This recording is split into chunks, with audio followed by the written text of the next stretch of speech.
Hey everybody! Hey there. Hey everybody, welcome to Ignite at Home. Welcome to Ignite at Home. Welcome to Ignite at Home. My name is Izzy Franker. I am a 7th grader at Sandusky Middle School. My name is Cam Coldy, grade 7 from Huron. My name is Alex Hill, and I'm in 6th grade at Port Clinton Middle School. My name is Levi Terinsky, and I'm a 7th grader at Terinsky Academy for Gifted Students. Just kidding. I'm homeschooled in California. I'm so glad you're here today. We want to help you move one step closer to God and each other Through Christ. We have a great show today. Pastor Charles is here today. And we have Joe's Dad Joke of the Week. And a new lesson about being popular. And finally, Let's begin with the Ignite Game. game game of the week. Hey everybody, so glad to have Joe Binkley here. Joe, what's going on? Not much, man. I am 3 coffees deep into this morning, and I am ready to rock. How are you? That's awesome. All right, hey, before we jump into our game of the week, we need to give away a pizza to one of the people who commented last week on our YouTube video. All right, so we have Maya Vance Sandusky. She's a Huron kid. Caitlin Libertowski. That's one of your kids. Yeah, I hope she wins it because maybe she'll share it with me. She's won 2 of the prizes already. Oh my gosh, she's awesome. She is my favorite Libertowski. And finally, we have Ben Musser. All right, one of these 3 is going to go. Let's give it a spin. Here we go.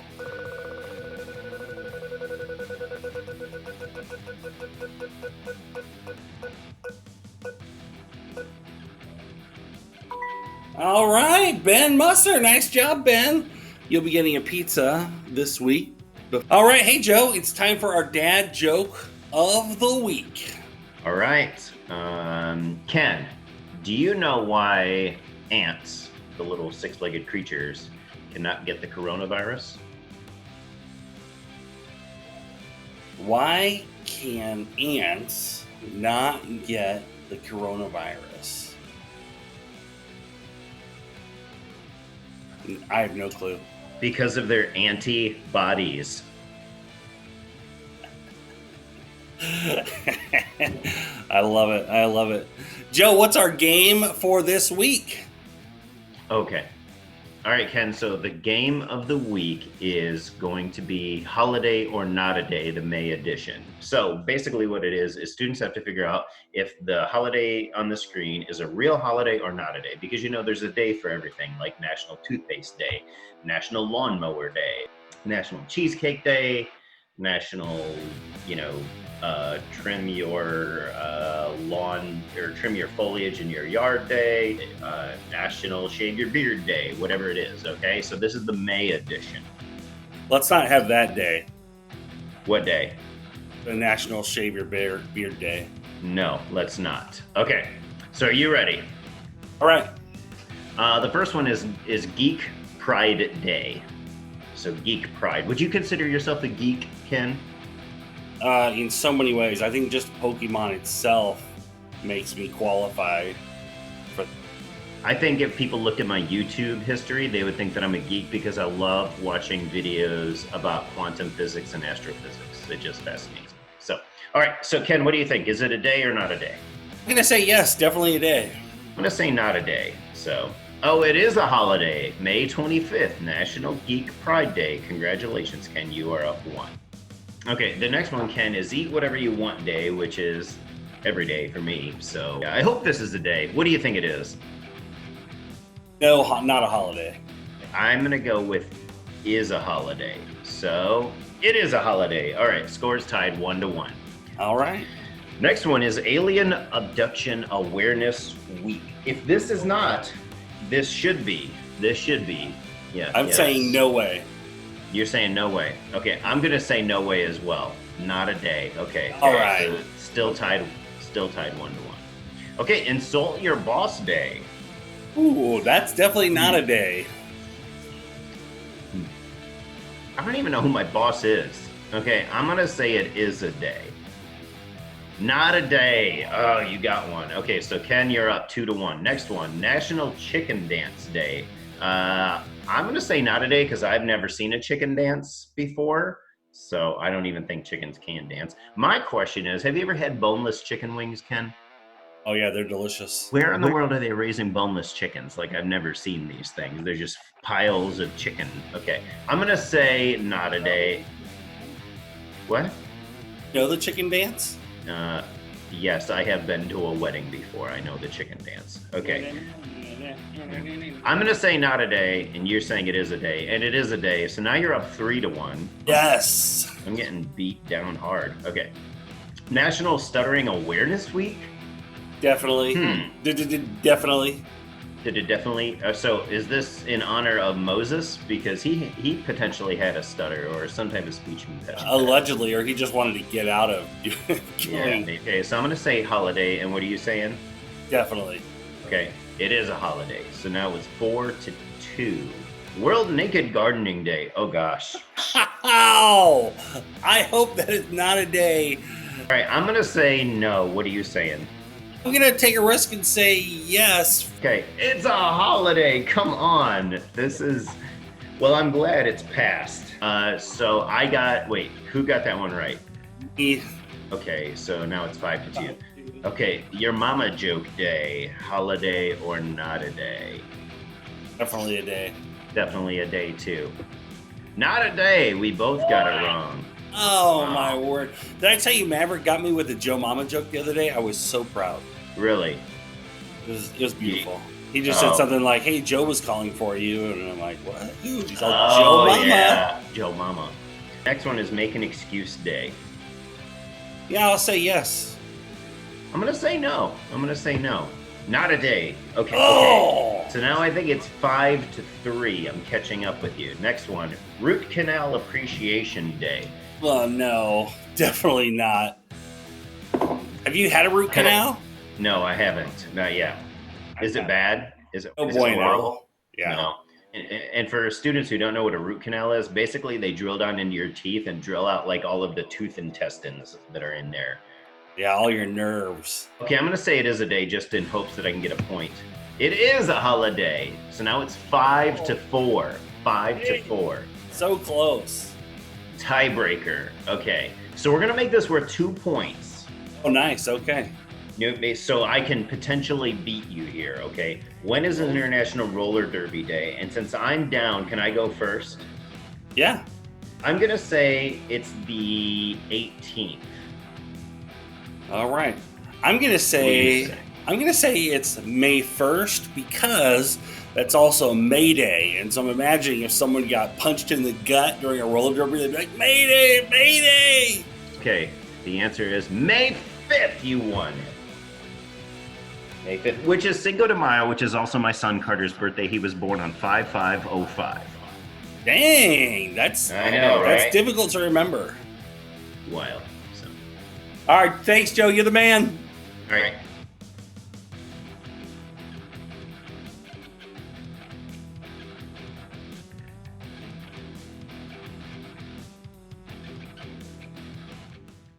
Hey, everybody. Welcome to 5 Chewy Questions with Pastor Charles.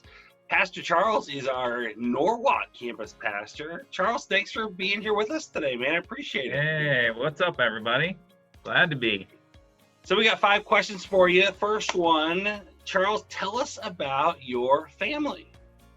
Oh, all right. I have 2 daughters, one in middle school, Rory, she's 13 in 7th grade, and one in high school, she's 17. Her name's Macy, and she's a junior. And then we have 2 dogs. One Josie and one is Charlie. They're adorable. And then I've been married to my wife Trisha for 23 years. I'm 90% positive of that answer. 23 years. Yes, we met in high school. Dang. So you've been married 23 years or you've known each other for 23 years? We've been married for 23 years. So we were friends. I met her in 8th grade and at the church youth group. I met her. And then we were friends all through high school, and then we started dating in college. That is Married crazy. for 23 years. So I've known her for a long, long time. That's crazy. All right. Question number 2. 2. Toilet paper, over or under? Over. Under people do not belong. I have nothing nice to say about under people. It has to go over. The way it was meant to be, I agree completely. It's easier to grab that way. The last thing I want to do is be hunting for where the roll begins, and when it's under, no bueno. Yes. So question number 3, what was a young Charles Conrad like? What were you like as a teenager, as a middle schooler or a high schooler? Ooh, middle school was rough, man. To be honest with you, those were some rough years for me. I was a little awkward, was a little chubby. I had acne pretty bad. We had just moved to a new town and a new school in 7th grade. I didn't know anybody and I didn't fit in real well. I was that weird kid that walked down the hallway by himself staring at the floor. And so middle school was a hard time for me, trying to make some new friends. I made some bad ones, and those were a couple of years. Not a great Charles, and not a great couple of years of my life. High school started getting better. I started meeting some friends, loved music, and got involved in playing guitar, and the church youth group was huge for me in high school. I loved being in church youth group, and I had tons of friends in church youth group, and that was a big thing for me. But middle school are years I don't like to think about much. They were hurtful years for me. So that's being honest there. And middle school is tough for so many people. Thank you for sharing that. Yeah. Question number 4. I did some investigative work, Charles. So let me share with you something I found here. Okay. Charles, what are you doing using the shower facility in the Skylab Orbital Workshop in 1973? It's true. If you Google yourself, and everybody Googles their name. If you Google Charles Conrad, the first thing that pops up is an astronaut. I don't know. Yeah, I am a famous astronaut. Are you telling me right now I could pay $342 for an autographed Captain Charles Pete Conrad Jr. photograph? Wow, I have not seen this before. This is interesting. There's only one left in stock. Did you see that? There's only one left. You better be quick. It doesn't even look like you. No. No, that's bad. Question number 5. Charles, when did following Christ become a real thing for you? Like, when did it go from just church to being like, Jesus really is the leader of my life, and I'm gonna live for him now? Yeah, I was a little kid.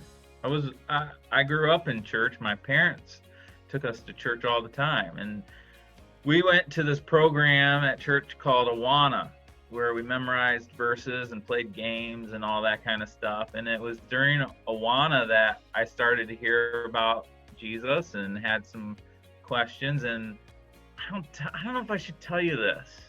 Oh, what? Oh man, now I'm intrigued. I don't know if I should tell you this. So I had these questions, and one night, I was in the bathtub, and my mom was talking to me while I was in the bathtub. I was just a little kid, and I was asking her 16, 17? No, I was like at least 13. No, I was little, and I had questions about God and about going to heaven, and I was concerned about that and wanted to know what I could do or what thought. So my mom actually shared the gospel of Jesus and what he did for me and giving my life to him. she shared that with me that moment, like while I was taking a bath, and I asked Jesus to be the leader of my life and come into my heart. And so I was little, of course, and my understanding, I think, of that at that point was, I don't want to go to hell. I want to go to heaven, and I want to know what I have to do to go to heaven. And so that was kind of how did she work that in? Is it like, were you like, man, this water is hot, and your mom was like, you know where else is hot? Yeah, right. Yeah, that's exactly how she worked that in.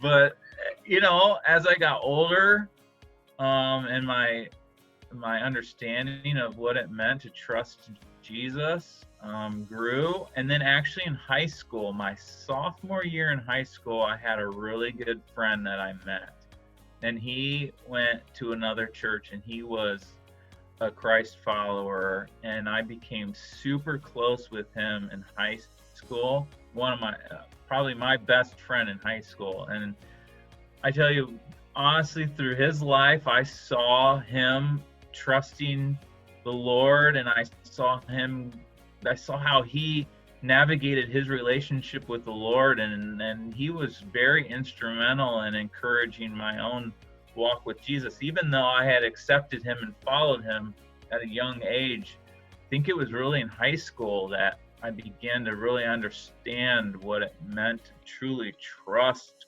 God and truly put my hope and my faith in him. And so it's grown since then. But I was young, and then high school was when it kind of really clicked and became real to me, I think. Yeah. What was your friend's name? His name was Tim Lillis. And Tim still connect with him? Not much. You know what? He ended up marrying my girlfriend in high school. That jerk. That was a jerk move. Yeah, no, we're Facebook friends, but I haven't seen him in years and years and years. But his parents were missionaries, and they came over from the Philippines. Wow. When he was a sophomore in high school, so he didn't know anybody. So I befriended him, and we ended up like hitting it off and being super close friends in high school. So cool guy, still a cool guy from what I can see online. That's awesome, man. Yeah. All right. Thanks, Charles. We appreciate you, man. Man, love you all. Hope you're doing good. Wish we could see you. I miss you like crazy. A lot of our small group leaders are itching to get back to Ignite and to be hanging out with you guys. And one of those leaders is Mike Barr. Mike Barr is one of our small group leaders at our Port Clinton campus, and our students there are so lucky to have someone so generous and kind and awesome. And so Mike made this video for you guys. Hi kids. I'm sure we're all missing each other. I know I'm missing you guys.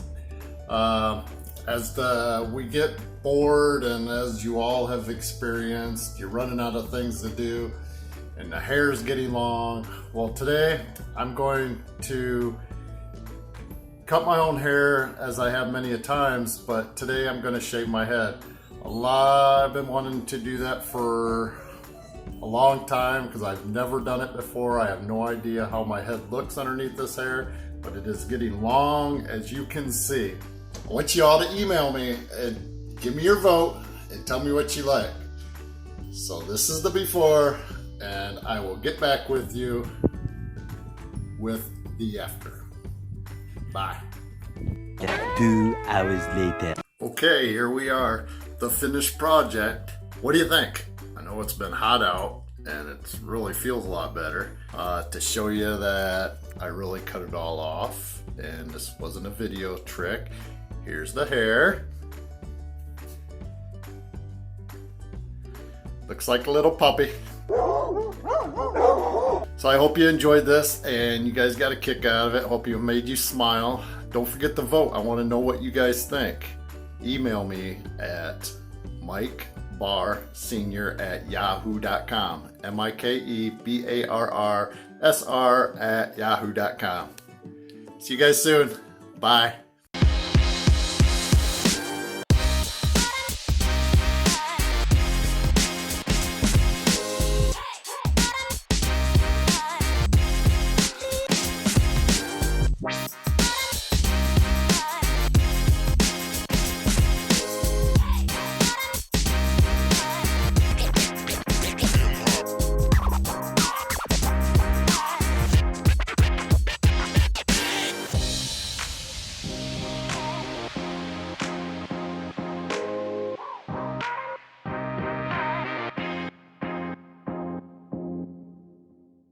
Wow, I like that video.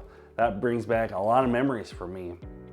I was talking with Levi Terinsky, one of our Port Clinton students, whose family moved out to Pismo Beach, California, and he was asking me if I'd ever been to Santa Cruz, California. They have a very small amusement park there called Santa Cruz Beach Boardwalk, and of course I had. My grandma lived in a suburb over there, and I miss the beach so much.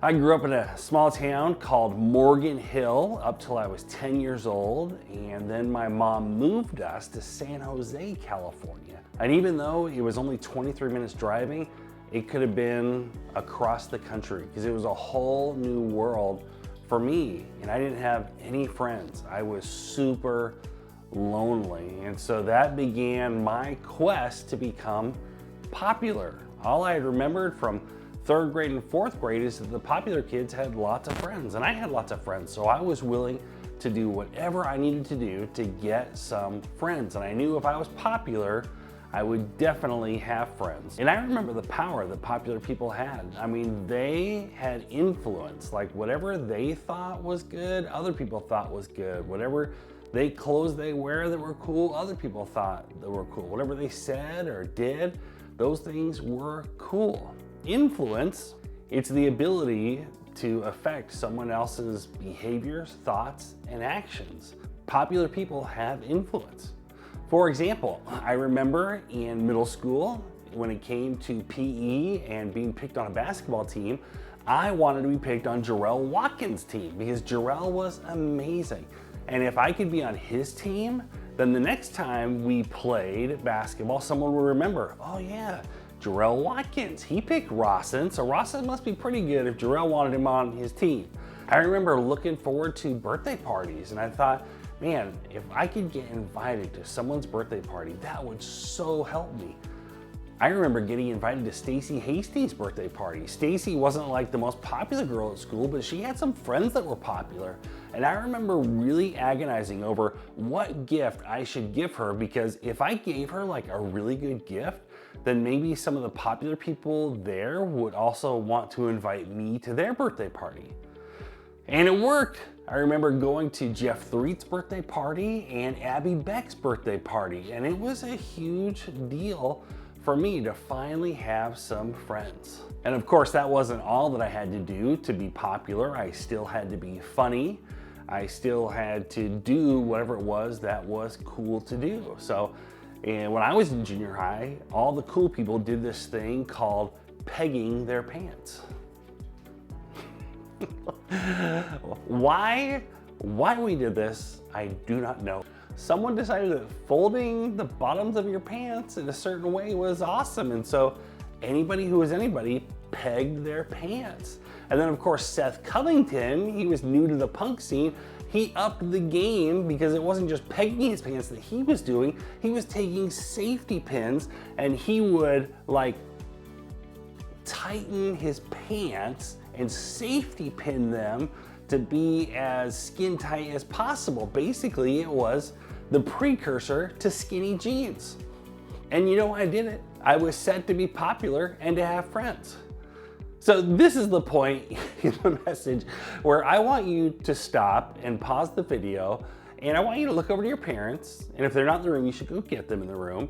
And I want you to ask them, what were some of the silly things that you did to be popular when you were in middle school or high school? You know, what were some of the silly things they did? Go for it, ask them. I'll wait, it's good. I'll just hang out here. John chapter 6 is what we're talking about today. I'll just set that up.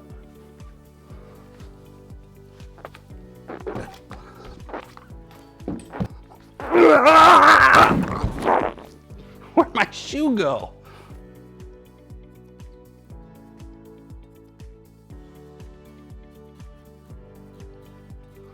Yeah. When you're popular, you are able to influence people. What you do, the things you say, what you think, even the clothes you wear has power to influence people.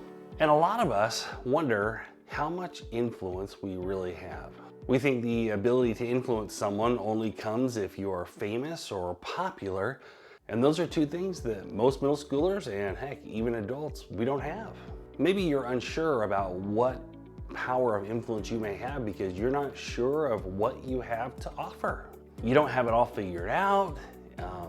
You don't even know how you would lead people. You don't even know what you're supposed to do with whatever influence you may have. Or maybe you see that you do have some influence and yet you struggle with the fear of failure. Like you're afraid you're gonna mess up or do something wrong, or you're gonna get rejected, or you're gonna make the wrong move. Or maybe the pressure of influence is just too much for you. I mean, you see other people leading and influencing others and it just seems like a lot of work. Or you see that they get a lot of attention and a lot of responsibility and you're not sure if you can handle it. And then there's those of you who have not put a whole lot of thought into this whole influencer thing. I mean, you see influencers on Instagram and YouTube, but you've never really considered that you have the ability to influence others. You just haven't thought about it. And here's the point. We look at influence as this big, unattainable thing, and it's something that we can't reach ourselves. The people who have influence are famous or popular or important, and we're not any of those things. But I think when we look at influence like that, we end up missing the potential we have to influence others. And that's why I'm so excited to share with you today's story. It's taken from the book of John. John was one of the disciples of Jesus. In fact, he was Jesus's best friend. And so he took a lot of care and attention to tell Jesus' story. Jesus had a ton of influence on the people around him. I mean, he was influential with people that were sick because they knew that he could heal them. They'd heard stories about him. He had influence over people who were poor because he promised that one day the poor would inherit the earth. He was popular with sinners and tax collectors and bad people because he didn't judge them. And Jesus was also popular with another crowd. He was popular with religious leaders, but not for the reasons you would think about being God's son. You see, Jesus was messing up religion. He was teaching all kinds of different things that no one had ever taught before, and he was messing it all up for the religious leaders. I mean, imagine if telling people, hey, you shouldn't do bad things, and then here's Jesus hanging out with bad people, right? Jesus was also really popular with the government of that day because they were afraid. They'd heard of this new king was going to rule and take over, and so they were like, oh my gosh, we gotta stop this guy before anything happens. So Jesus was obviously super popular, super influential, but today's story isn't as much about his power to influence people as it is an unexpected characters. I love how this story begins because I think it gives you a different insight into who Jesus was. Check it out. It says a huge crowd kept following him, Jesus, wherever he went because they saw his miraculous signs as he healed the sick, right? Everyone wants to come see the show. Look at the guy who makes people walk, right? Then Jesus climbed up a hill and sat down with his disciples around him. And it was nearly time for the Jewish Passover celebration. Jesus soon saw a huge crowd of people coming to look for them. How many? I don't know, 5,000. And that's just the men. They didn't even count the women or the children. Turning to Philip, Jesus asked, hey Philip, where can we buy bread to feed all these people? I think Jesus must have had a totally dry sense of humor. This reminds me of like hanging out with Pastor Jay. We'll all be going to go get lunch somewhere and we'll all have our meal in front of us, and then it's the awkward time of who's gonna be the religious person to pray for our meal. And Jay, without talking to me, of course, Jay would be like, hey everyone, Ken said he would pray for our lunch. Go for it, Ken. And I'll be like, in mid-bite, huh? Oh yeah. So then do I like tell everyone? No, Jay didn't tell me that. Or do I just awkwardly pray, right? It's totally a funny situation. And so that's what I'm imagining happening here, right? Jesus looks to Philip and he's like, hey, where can we buy enough bread to feed all these people? And this is why I think it was a joke, because it says in verse 6, he was testing Philip, for he already knew what he was going to do. Like, what kind of test would there be? I think he was just messing with Philip. So Philip, of course, he's like, even if we worked for months, we wouldn't have enough money to feed these people, to feed them. And then verse 8, you know, Andrew, he's overhearing it all. He's like, and then Andrew, Simon Peter's brother, spoke up. There's a young boy here with 5 barley loaves and 2 fish, but what good is that with this huge crowd, right? So then Jesus goes, all right, tell everyone to sit down, Jesus said. So they all sat down on the grassy slopes. The men alone numbered about 5,000. Then Jesus took the loaves, gave thanks to God, and distributed them to the people. Afterward, he did the same with the fish. How did he? Did he chop up the fish? Did he just pick them apart? Because that's kind of gross. I could see pulling apart the bread and handing it out. The fish, they definitely did not have COVID-19. I don't think they were wearing masks or gloves. Afterward, he did the same with the fish, and they all ate as much as they wanted. After everyone was full, Jesus told his disciples, hey, now gather the leftovers so that nothing is wasted. So they picked up the pieces and filled 12 baskets with scraps left by the people who had eaten from the 5 barley loaves. And when the people saw him do this miraculous sign, they exclaimed, surely he is the prophet we've been expecting. So after Jesus messes with Philip, Andrew chimes in. He's like, hey, there's a kid here and he's got some stuff in his backpack. Let's check it out. Hey, he's got 5 barley loaves and 2 fish. And this text doesn't necessarily say that the kid's like, here, Lord, take my lunch. Use what you can, right? And this kid probably did offer it up, right? He probably was like, hey, I can help. Maybe if we all chip in, we can do it. And of course, the adults are all like, I brought my own food. I'm not letting anyone have my food. And so Jesus takes it from the kid and does this miraculous thing, like turning barley loaves into donut holes. That would be a miracle. So barley loaves were actually probably the size of this plate, and the kid had 5 of them and 2 fish, and I imagine the fish weren't very small, like sardines or anything like that. So he had a good amount of food, but it clearly is not going to feed 5,000 people, not including women and children. This kid didn't come there prepared to feed thousands of people. He just came with what little he had for himself. The people saw what Jesus did with what the kid brought, and they believed. Did Jesus need to use a little kid and 2 fish and 5 barley loaves? Of course not. He could have done it any way he wanted. This kid wasn't important or popular. No one probably knew his name. We don't know his name. He hadn't intended to be influential to all these people. He just brought food for him and his family. He just brought what he had. If Jesus could use a little kid with his packed dinner to influence and impact thousands of people over 2,000 years ago, he can use you just as you are. He could use whatever you have right now that you're ready to give to him to make a difference in people's lives forever. Because just like this boy, Jesus can use whatever you have to do big things. The coronavirus had just started. People were warned to start wearing masks, and a lot of people started making masks on their own. One of those people was Angie Chapman. Angie's married to Ron Chapman, and they have both been so instrumental in our Port Clinton campus. They have done so much work to the warehouse, to the children's area. They are amazing. Angie was one of those people who used what she had to impact and influence other people. And I got to sit down and talk with her about her experience. Hey everybody. Hey, I'm here with Angie Chapman. If you don't know Angie, she is the sweet wife of Ron Chapman. Angie, thanks for being here with us today. Thank you for having me. So Angie, I noticed that when the COVID-19 crisis happened, I noticed on Facebook that you started posting masks and stuff. What was the story? What made you want to do something like that? Well, my daughter is a surgical assistant she's in the Air Force. She's stationed at Langley in Virginia. And she ended up messaging me when everybody started talking about not having enough PPEs. And she was like, Mom, you need to get out your sewing machine and start making me masks because we desperately need them. And what's a PPE? The personal protective equipment, like for medical workers and that type of thing. Okay, and they didn't have enough. They did not. So I pulled out my sewing machine. I got a pattern, which I ended up changing up 6 times before I finally got it right. And every time I make a mask, I change it up a little bit again.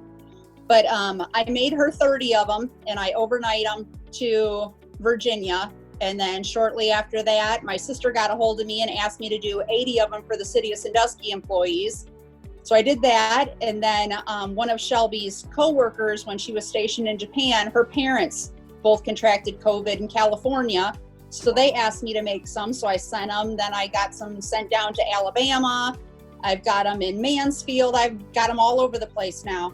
What can we see? Do you have any masks that we could see? I actually do. These are my favorites. I just made these a couple weeks ago.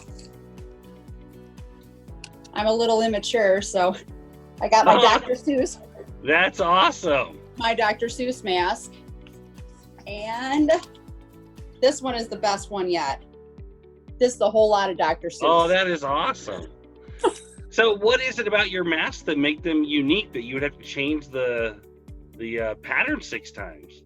I didn't like the way that it fit around your face, because I was looking for the best fit around your face, and then for the straps, because some of them I would make would be a little too bulgy and they wouldn't lay properly on your face. So I just kept making it until I got it exactly how I wanted it. Ron was my model for the first couple, but his face is a lot bigger than mine. It is slightly larger. Does it take a long time to make one of these things? I can usually whip one out in about 20 minutes now. Wow. How have you seen God use this simple task of making masks? It's kind of crazy, because it was just a matter of Shelby asking me just to make some for her military base, because she knows that I love to sew. That's my good spot to be in when I'm sewing and behind my sewing machine. And then it just kind of started exploding, and people from all over were asking for these. And I don't sell any of them. I give them all away, because it's not right to profit from a bad situation. But it's just blown up to think that little old housewife me, and I've got connections in California and a huge Air Force base now, one of the biggest in the United States, and the City of Sandusky. I drive past some of the people driving the Sandusky transit system, and I see my mask, and I want to roll down my window and yell, "I did that!" That's so cool. But it's just so amazing how God took something that I was just mildly interested in, and I've never had any training in. I just kind of like do it off the top of my head, and it's exploded into something so big, and I'm making a difference. You don't have to be popular or well-known or famous to have influence. You don't have to have the most followers on Instagram or the most views on TikTok to affect and impact people's lives. You don't have to sit down with the most people at lunch or have the most people sit with you on the bus. You simply have to be willing to let Jesus use what you have. You have to be willing to give whatever you have for Jesus to use. And I promise, if you will do that, God is going to do some amazing things through your life. Jesus will use your impact and influence to make people's lives better. Our big idea today is that Jesus can use whatever you have to do big things. He can use whatever you have to do big things. And I simply want you to start envisioning what that would be like. For some of you, the best thing you can do is begin to recognize what kind of influence you have. Maybe it's the influence you have with your family or with your teammates whenever you get to play sports again, or in your friend group or in your small group. Or maybe it's different. Maybe it's just the influence you may have on just one close friend or one person in your small group, or that one younger sibling. Either way, it's influence and you have it. It doesn't have to be hundreds or thousands of people. It doesn't even have to be dozens. And if you're not sure, ask someone you trust if they can see it in you. Maybe that's your small group leader, maybe that's a parent, maybe that's a teacher at school, maybe that's an older sibling. And ask them where they see that you might have potential to influence others that you might not be able to recognize. And then be willing to do something with what you have to offer. Maybe you have time to give to your younger siblings. Maybe when you're back at school, it means a seat that you can offer at lunch. Or maybe, if we're able to do this, it's spending a weekend on a retreat with your small group. Maybe it's a kind word that you have to share with a teammate. Or maybe it's your sense of humor to make your mom laugh. Or maybe an invitation to church to someone who needs it. Or maybe just sharing this video with some of your friends. Again, the big idea today is that Jesus can use whatever you have to do big things. And maybe it's not 5 barley loaves and 2 fish, but he can use whatever you have, whatever you're willing to offer him, he'll use to make an impact and influence over people's lives. As we end our time together, I want you to be asking this question. What's one area I have influence in? What's one area that I have influence in? Hey, can I eat these donut holes now? Man, they look so good. There you go. That's another week of Ignite at Home. We'll see you next week. All right, hey, we'll see you next week. See you next week. I will see you next week on Ignite at, oh wait, no, Ignite. I keep saying Ignite online. All right, we'll see you next week at Ignite at Home. Peace out from California. We'll see you next week, everyone. I about fell on my bed. Oh, that would have been awesome.